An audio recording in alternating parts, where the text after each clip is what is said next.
दोस्तों, आपने केलॉग्स के बारे में तो सुना ही होगा, तो मैं आपको बता दूं कि जब केलॉग्स पहली बार इंडिया में आया था तो अगले 1 साल के अंदर उसकी हालत इतनी बुरी हो गई थी कि उसे भारत छोड़ के जाने की नौबत आ गई थी। तो तब केलॉग्स ने कैसे अपनी गलतियां देखी, उस पर काम किया और उन गलतियों से हम कैसे सीख सकते हैं, जानेंगे इन सब चीज़ के बारे में आज के वीडियो में।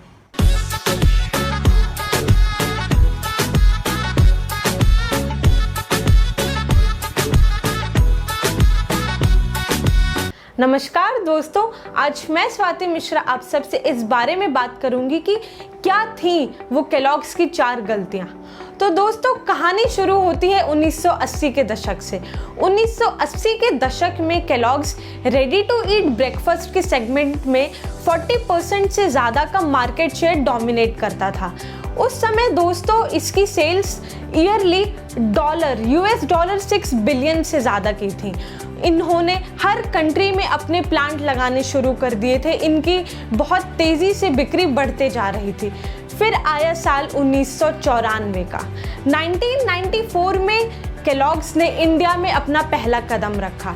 उस समय इंडिया की आबादी करीब 90 करोड़ की थी और आम आदमी की जनसंख्या बढ़ते जा रही थी। तो यहाँ पे दोस्तों केलॉग्स ने सोचा कि अगर हम उस 90 करोड़ की पॉपुलेशन में से सिर्फ 2% यानी कि सिर्फ 1.5 करोड़ लोगों को भी जितना अमेरिका कंज्यूम करता है उस हिसाब से बेच सके तो वो यूएस से भी ज़्यादा यहाँ पे प्रॉफिट कमा सकेंगे। लेकिन दोस्तों, इतना सब कुछ होने के बावजूद भी वो यहाँ गड़बड़ कर दिए।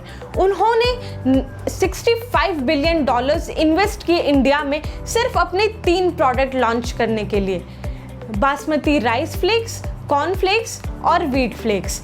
लेकिन इसके बावजूद वो इंडिया में अपनी मार्केट को सस्टेन नहीं कर पाए। 1 साल में उनकी ये हालत हो गई कि उन्हें इंडिया छोड़ के आने की नौबत हो रही थी। तो दोस्तों, यहाँ पे उनकी क्या गलतियाँ थी, बात करेंगे हम सबसे पहले उस बारे में। अब हम बात करेंगे उन 4 सबसे बड़ी गलतियों की जो केलॉग्स ने किया था। सबसे पहली, प्रोडक्ट फेलियर। दोस्तों, केलॉग्स जो है उनके प्रोडक्ट्स इंडिया के कल्चरल और टेस्ट प्रेफरेंसेस को नहीं मैच करते थे।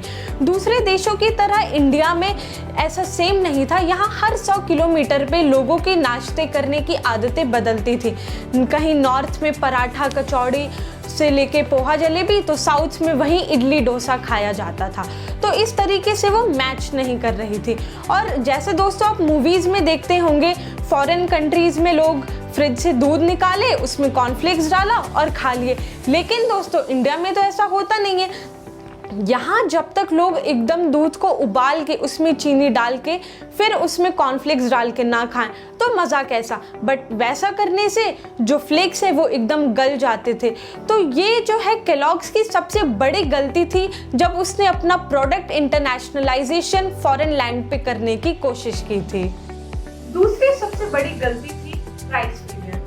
दोस्तों 1994 के दौरान में केलॉग्स का सबसे बड़ा कॉम्पिटिटर था इंडिया का अपना ही ब्रांड मोहन्स बेकिंग मोहन। उस समय केलॉग्स का एक 450 ग्राम का पैकेट 63 रुपीस का था, जबकि वहीं मोहन्स का एक 500 ग्राम का पैकेट 33 रुपीस का था। जिसका मतलब केलॉग्स का जो दाम था वो लगभग डबल था। और दूसरी चीज, जो केलॉग्स का स्टार्टिंग पैकेट था वो था ही 500 ग्राम से, जबकि वहीं जो मोहन के पैकेट्स थे वो 100 ग्राम, 200 ग्राम, 300 ग्राम इस तरीके से। तो एक तो महंगा, ऊपर से बड़ा पैकेट, तो लोग इतना पैसा अपने नाश्ते पे खर्च करते ही नहीं।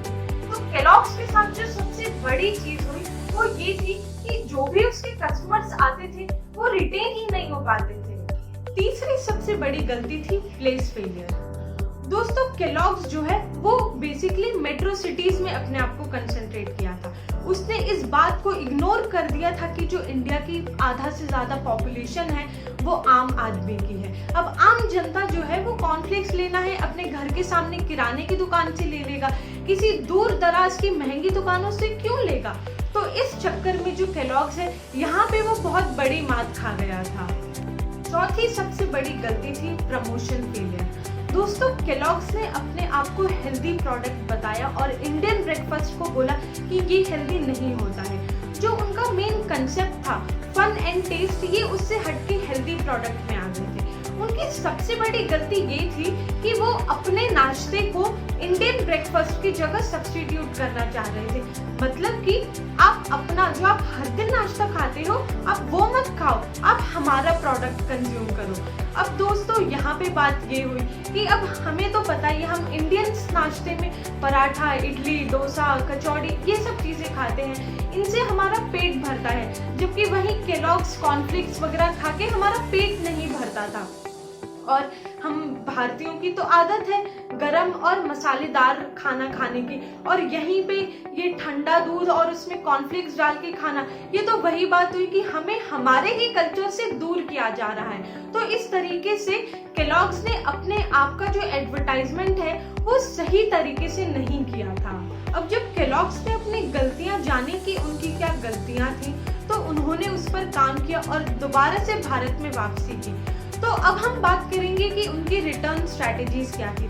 सबसे पहला प्रोडक्ट, दोस्तों केलॉग्स ने सितंबर 1996 में चोकोज और अप्रैल 1997 में फ्रॉस्टीज, इनके 2 सक्सेसफुल प्रोडक्ट्स लॉन्च किए। जो चोकोज है वो बेसिकली व्हीट स्कूप्स है जिनके अराउंड चॉकलेट की कोटिंग होती है, जबकि वहीं जो फ्रॉस्टिंग्स है वो हर एक फ्लेक के अराउंड शुगर कोटिंग होती है।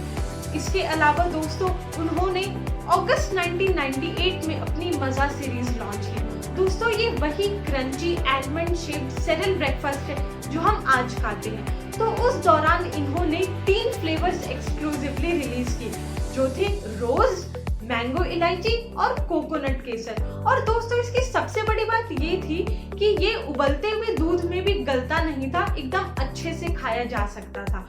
तो इस तरीके से केलॉग्स ने जो भारत का टेस्ट है उससे मैच करने की कोशिश की और इस तरीके से वो वापसी किया। दोस्तों दूसरा था प्राइस। तो केलॉग्स ने क्या किया, केलॉग्स ने अपने पैकेट्स का, अपने प्रोडक्ट्स का दाम कम किया इस तरीके से कि उनके जो पैकेजिंग कार्डबोर्ड के थे उन्होंने उससे स्विच करके पाउचेस में कर दिया, ताकि वो अलग अलग तरह के लोगों की अलग अलग नीड्स को पूरा कर सके।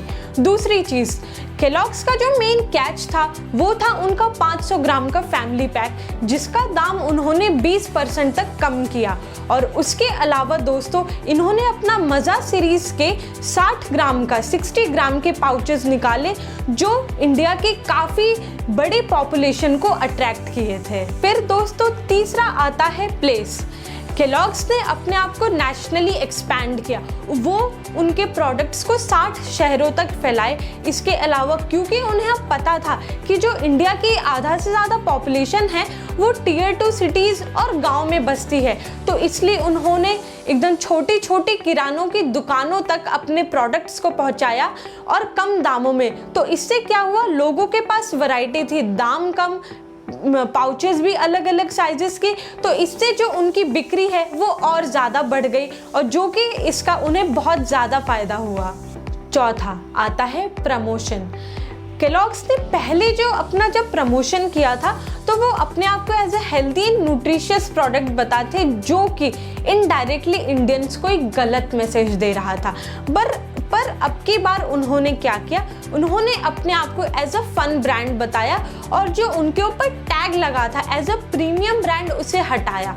उनकी जो कुछ बहुत फेमस टैगलाइंस हैं जो उन्होंने एडवर्टाइजिंग में यूज़ की थी वो ये थी, जागो जैसे भी, लो केलॉग्स ही, सुनहरी शुरुआत अपनों के साथ, केलॉग्स चोकोज खाओ, ब्रेकफास्ट खुद बनाओ, breakfast full of fun, there's only one way to eat Kellogg's and that is the way you want, अंदर से खुश बाहर से खुश। और दोस्तों उन्होंने अपना जो उनका नया केलॉग्स ब्राउनी डिलाइट था उसके लिए जो टैगलाइन यूज़ किया था वो ये था, ब्रेकफास्ट का इररेसिस्टिबल टेस्ट। तो इस तरीके से दोस्तों उनकी जो टैगलाइंस थी वो इंडियन कस्टमर्स के साथ कनेक्ट बनाने लगी थी और इस तरीके से उनकी बिक्री बढ़ते गई। और दोस्तों यहाँ पे केलॉग्स ने इस तरीके से अपना जो मार्केट शेयर है वो 60% से भी ज़्यादा बढ़ाया सेरियल ब्रेकफास्ट की कैटेगरी में। अब हम बात करेंगे कि एज एंटरप्रेन्योर्स और एज स्टूडेंट्स हम इनकी मार्केटिंग स्टडी से क्या सीख सकते हैं। सबसे पहला, नो योर ऑडियंस। दोस्तों, केलॉग्स जो है वो 18 देशों में फैल गया था और बहुत अच्छे से हर जगह अपनी बिक्री बढ़ा रहा था, लेकिन फिर ऐसा क्या हुआ कि इंडिया में वो फेल हो गया। उन्हें लगा कि हाँ, इंडिया में तो वैसे भी दूध का कंजम्पशन बहुत होता है, हम बस आएंगे, उन्हें केलॉग्स देंगे और काम हो जाएगा। पर उनका यही ओवर कॉन्फिडेंस उन्हें ले डूबा। उन्होंने ये तो देखा कि 90 करोड़ की भारत की आबादी है, लेकिन उन्होंने ये नहीं देखा कि भारत के लोगों की खाने की आदतें क्या हैं। तो इसलिए अपनी ऑडियंस को जाना बहुत ज़रूरी है। दूसरा, कंपैरिजन डज नथिंग। दोस्तों, हम ये तो सुनते ही हैं कि कभी हमें अपने आप को दूसरों से नहीं कंपेयर करना चाहिए, हमें अपने आप को अपने से ही कंपेयर करना चाहिए। यही गलती की केलॉग्स ने इंडिया में केलॉग्स ने क्या किया, उन्होंने अपना जो उनका प्रोडक्ट था उसे इंडिया के ब्रेकफास्ट से कंपेयर किया, ये कह के कि जो इंडिया का ब्रेकफास्ट है वो हैवी और फैट है। और यही जो उनका कंपैरिजन था वो उनको खुद ही पर भारी पड़ गया, जो कि उन्हें अपने खुद के प्रोडक्ट के साथ असल में कंपेयर करना चाहिए था। तीसरा और आखिरी लेसन ये है कि प्लान पेशेंटली, एग्जीक्यूट एग्रेसिवली। यहाँ पे दोस्तों जो केलॉग्स ने गलती क्या की, उन्होंने इंडिया की जो पॉपुलेशन है उन पे कोई मार्केट रिसर्च नहीं की। इनकी जो गलती थी वैसी ही थी जैसी जिलेट ने की थी जब वो इंडिया आई थी। केलॉग्स ने क्या देखा, उन्होंने देखा कि हाँ, इतनी बड़ी पॉपुलेशन है, दूध का कंजम्पशन है, तो जैसे अमेरिका में लोग खाते हैं वैसे इंडिया में भी लोग खाएंगे और इनकी बिक्री एकदम यूं ही बढ़ जाएगी। लेकिन यहीं पे वो गलती कर दी। तो यहाँ से हमें ये सीख मिलती है कि हम जो प्लानिंग है, मार्केट रिसर्च, वो बहुत अच्छे से करें और उसके बाद जो एग्जीक्यूशन और इन्वेस्टमेंट है वो हम उस तरीके से कर सकते हैं। तो दोस्तों, आज के लिए बस इतना ही। अगर आपको हमारी इस वीडियो से कुछ वैल्यू मिली, कुछ सीखने को मिला, तो हमारे चैनल को लाइक, सब्सक्राइब और शेयर ज़रूर करें, ताकि YouTube बाबा खुश होकर हमारे चैनल को आपके फीड में ज़रूर रेकमेंड करें। और दोस्तों हाँ, आपको केलॉग्स का कौन सा प्रोडक्ट सबसे ज़्यादा पसंद आता है, कमेंट बॉक्स में लिख के हमें ज़रूर बताएं। धन्यवाद।